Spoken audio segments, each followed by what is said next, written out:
Hello friends, this is SP Singh and welcome to smarter everyday. आज class है हमारी BEd second year की, class number 11। ठीक है, इससे पहले 10 क्लासेस आपकी हो चुकी हैं।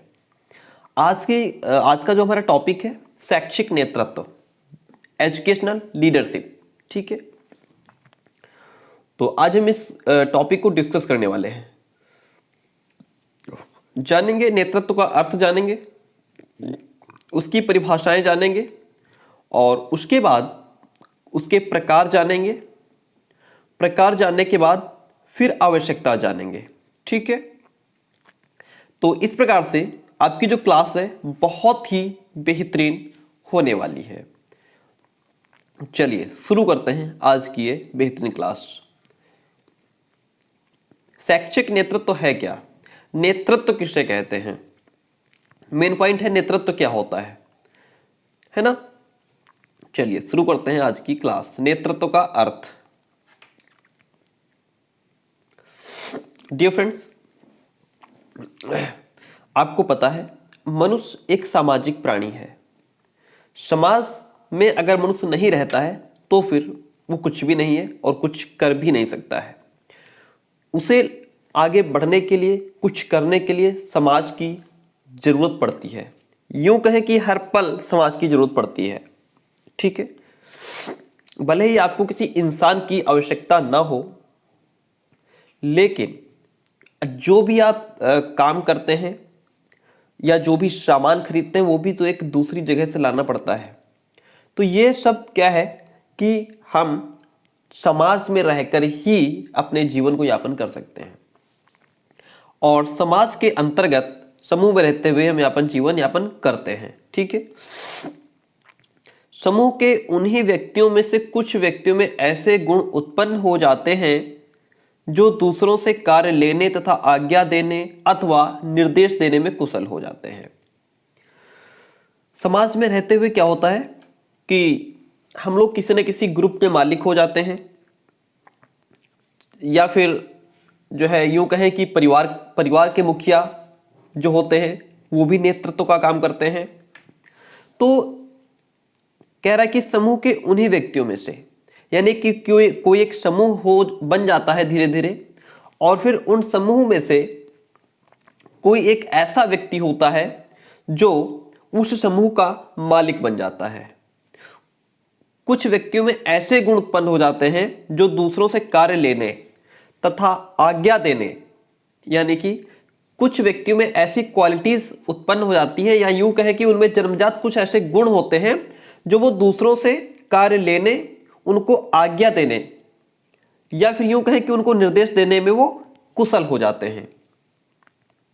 और कुछ व्यक्ति ऐसे भी होते हैं जिनकी प्रकृति, उनका नेचर ही ऐसा हो जाता है कि दूसरे की आज्ञा मानना, मतलब दूसरे के अनुसार चलना, जैसा दूसरा कहता है वो वैसा ही करेंगे। उनके अपने अंदर कुछ भी स्किल नहीं है या थिंकिंग नहीं है कि वो अपने आप कुछ कर सकें, है ना। तो उनका नेचर ऐसा हो जाता है कि जब दूसरा आज्ञा देगा, दूसरा निर्देश देगा, तभी वो कुछ काम करेंगे। ठीक है, तो यही मनुष्य का यथार्थ स्वरूप है कि कुछ व्यक्ति जिसके अंदर जन्मजात क्वालिटीज होती है, या फिर वो अपने अंदर ऐसा डेवलप कर लेता है कि दूसरे को आज्ञा देना, दूसरे से काम कैसे लेना है, ये क्वालिटी उसके अंदर उत्पन्न हो जाती है। कुछ व्यक्ति के अंदर ऐसा होता है कि जब तक दूसरा कोई आदेश नहीं देता है, ऑर्डर नहीं देता है, निर्देशन नहीं देता है, तब तक वो कुछ नहीं कर सकता। दूसरों को आज्ञा देना, दूसरों को निर्देश देना, ये फिर अपने आप निर्णय लेना और शासन करना, ये एक मानवीय कौशल है। कैसा है? मानवीय कौशल है जो कि जन्मजात होते हैं, जो सभी व्यक्तियों में नहीं मिलते। कुछ ही व्यक्तियों में ये क्वालिटीज होती है, वरना सभी भाई जो है सभी लोग नेता बन जाए, सभी लोग नेतृत्व करने लगे, सभी लोग लीडरशिप करने लगे, है ना। नेतृत्व व्यवहार का वह ढंग है जिसमें एक व्यक्ति दूसरे के व्यवहार से प्रभावित न होकर के अपने व्यवहार से दूसरे को प्रभावित कर लेता है। नेतृत्व जो है वो व्यवहार का एक ऐसा तरीका है जिसमें जो व्यक्ति होता है वह दूसरे के व्यवहार से प्रभावित नहीं होता है, बल्कि अपने व्यवहार से दूसरे को प्रभावित कर लेता है। चलिए बात करते हैं आगे। नेतृत्व जो शब्द है वो अंग्रेजी के लीडरशिप का हिंदी रूपांतरण है। जो लीडरशिप है, जो नेतृत्व है, वह लीडरशिप का हिंदी रूपांतरण है। नेतृत्व को अंग्रेजी में लीडरशिप कहा जाता है। इसका अर्थ होता है आगे आगे चलना। भाई जो भी समूह का मालिक होता है, जो भी नेतृत्व करता है, वो आगे आगे चलता है और जैसा वो कहता है वैसा ही ग्रुप के सभी सदस्य करते हैं। इस प्रकार जो व्यक्ति कार्य को पूरा करने के लिए तथा दूसरों के मार्गदर्शन के लिए आगे चले वही नेता है। यानी कि किसी भी काम को पूरा करने के लिए जो व्यक्ति आगे चले तथा दूसरों के मार्गदर्शन के लिए स्वयं अपने आप को आगे ले आए वही नेता है। नेतृत्व से एक प्रकार की अनुकरणीयता का बोध होता है। जितने अधिक अनुगामी होंगे उतना ही अधिक प्रभावशाली नेतृत्व माना जाएगा। बात क्लियर है? परिभाषाएं जानते हैं इसकी, कौन क्या कहता है।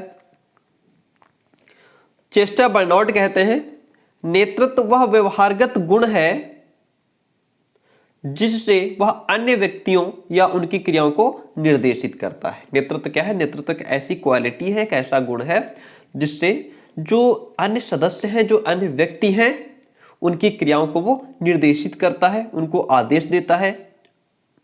नेक्स्ट है मार्टिन एम ब्रॉडवेल कहते हैं कि नेतृत्व व्यक्ति के समूह को निश्चित दिशा में ले जाने का एक साधन है। भाई अगर ग्रुप का कोई नेता नहीं होगा, कोई लीडर नहीं होगा तो सब अपने आप को बादशाह समझेंगे। कोई कहेगा ऐसा करो, कोई कहेगा ऐसा करो, कोई कहेगा नहीं ऐसा नहीं ऐसा करो, तो उसमें सारा का सारा काम क्या हो जाता है? भिंडी हो जाता है। इसलिए नेतृत्व अगर ग्रुप है तो उसका एक नेता बहुत जरूरी हो जाता है। अदरवाइज भाई ट्रेन है, उसका डिब्बा नहीं, उसका अगर इंजन नहीं होगा तो डिब्बे सारे बेकार हैं, है ना। पूरी ट्रेन का जो नेतृत्व कौन करता है? उसका डिब्बा करता है, उसका इंजन करता है। उसी प्रकार से समूह को एक निश्चित दिशा में ले जाने का साधन नेतृत्व, जो व्यक्ति नेतृत्व करता है वह अपने समूह को एक सही डायरेक्शन में, एक सही दिशा में ले जाने का काम करता है। नेतृत्व के प्रकार देखो, फॉलेट महोदय ने नेतृत्व के 3 प्रकार बताए हैं। कितने? 3। एक तो व्यक्ति जनित नेतृत्व, एक पद जनित नेतृत्व और एक कार्य जनित नेतृत्व। ठीक है। वहीं पर अगर बात करें किम्बल यंग की, तो किम्बल यंग ने नेतृत्व को 7 भागों में बांटा हुआ है। पहला उन्होंने बताया है राजनीतिक नेता, प्रजातंत्रात्मक नेता, नौकरशाही नेता, कूटनीतिज्ञ नेता, सुधारक नेता, आंदोलक नेता और सिद्धांतवादी नेता। ठीक है। किम्बल यंग ने 7 वर्गों में बांटा है नेता को। वहीं पर अगर बात करें तो मान्यता के आधार पर नेतृत्व को 3 भागों में बांटा गया है। मान्यता के आधार पर नेतृत्व को 3 वर्गों में। पहला, जो आदमी खुद नियुक्त होता है, स्वतः नियुक्त। एक होता है जो समूह के द्वारा नियुक्त किया जाता है और एक कार्यकारिणी के द्वारा नियुक्त किया जाता है। ठीक है। फिर आगे बात करते हैं। नेतृत्व के इन सभी प्रकार को हम मोटे तौर पर 2 वर्गों में स्वभाव के अकॉर्डिंग व्यक्त कर सकते हैं। पहला प्रजातांत्रिक नेतृत्व होता है, दूसरा राजतांत्रिक नेतृत्व होता है। अब हम इनको, ये मेन है, अगर एग्जाम में आएगा तो पहले यही पूछेगा। प्रजातांत्रिक नेतृत्व की बात करते हैं। प्रजातांत्रिक नेतृत्व वह होता है जिसमें जो नेता होता है वह अपने निर्णय सभी या अधिकांश सदस्यों के परामर्श से लेता है। भाई कोई भी निर्णय लेना है तो ग्रुप के सभी मेंबर्स एक साथ बैठेंगे, सलाह मशवरा करेंगे, उसके बाद ही कोई निर्णय लिया जाएगा। इस प्रकार के नेतृत्व में सभी सदस्यों की रायों, उनकी क्या राय है, उनके क्या सुझाव हैं, उनको महत्व दिया जाता है। इसमें प्रत्येक व्यक्ति को अपनी बात कहने का अधिकार होता है। हर कोई अपना पॉइंट ऑफ व्यू रख सकता है। और जो प्रजातांत्रिक नेतृत्व होता है, इस प्रकार के नेतृत्व में सत्ता का विकेंद्रीकरण होता है और इस प्रकार के नेतृत्व में नेता सभी सदस्यों के साथ समानता का व्यवहार भी करता है। सभी के साथ समानता का व्यवहार किया जाता है और इसके सभी सदस्य समान भागीदारी से काम भी करते हैं। वहीं पर अगर बात करें राजतांत्रिक नेतृत्व की, तो यह प्रजातांत्रिक नेतृत्व के बिल्कुल अपोजिट है, उल्टा है। इसमें जो लीडर होता है वह किसी की सुनता नहीं है, अपने आप स्वयं निर्णय लेता है और जो है इसमें किसी भी अन्य सदस्य को अपनी बात कहने का अधिकार भी नहीं होता। पढ़ लेते हैं एक बार। प्रजातांत्रिक नेतृत्व के ठीक विपरीत निरंकुशवादी नेतृत्व होता है। इस प्रकार के नेतृत्व में संपूर्ण सत्ता एक ही व्यक्ति के हाथ में होती है।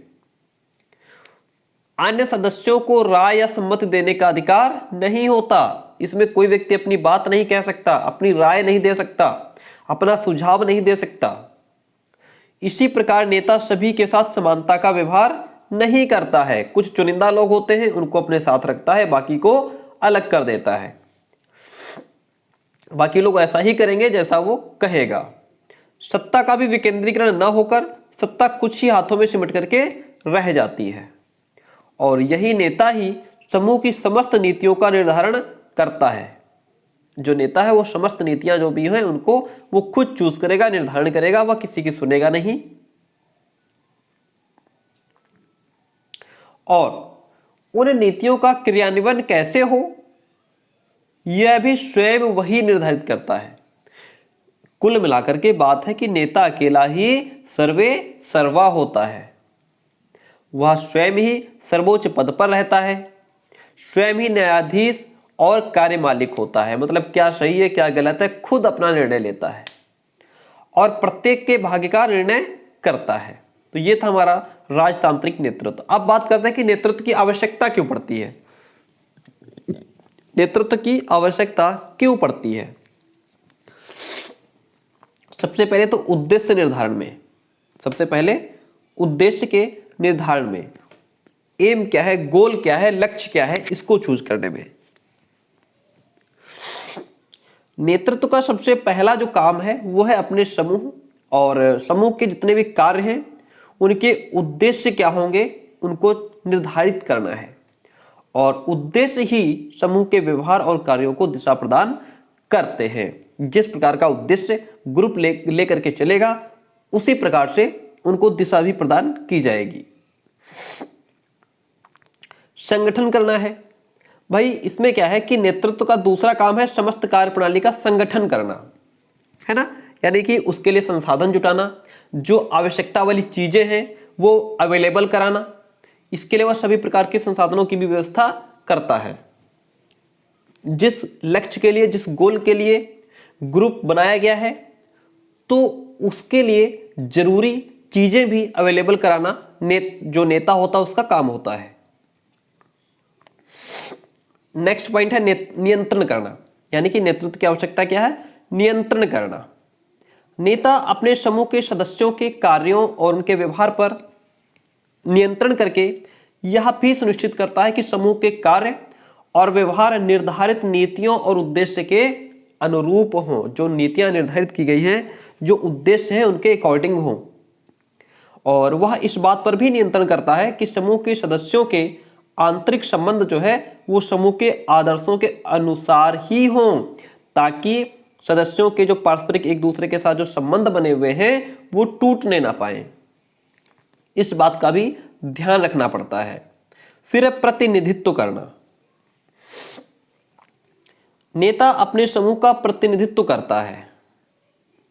वह अपने समूह के हित का भी ध्यान रखता है, हितों का ध्यान रखता है, उनके कल्याण के लिए काम करता है और उनके विचारों की अभिव्यक्ति भी करता है।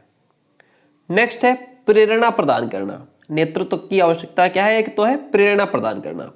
नेता अपने समूह के सदस्यों को समय समय पर प्रेरित भी करता है और यह प्रेरणा सामान्यतः एक विशिष्ट दिशा में व्यवहार करने या वांछित उद्देश्यों को प्राप्त करने के लिए दी जाती। जो भी उद्देश्य, जो भी लक्ष्य चूज किए गए हैं उनको प्राप्त करने के लिए उनको प्रेरित भी किया जाता है।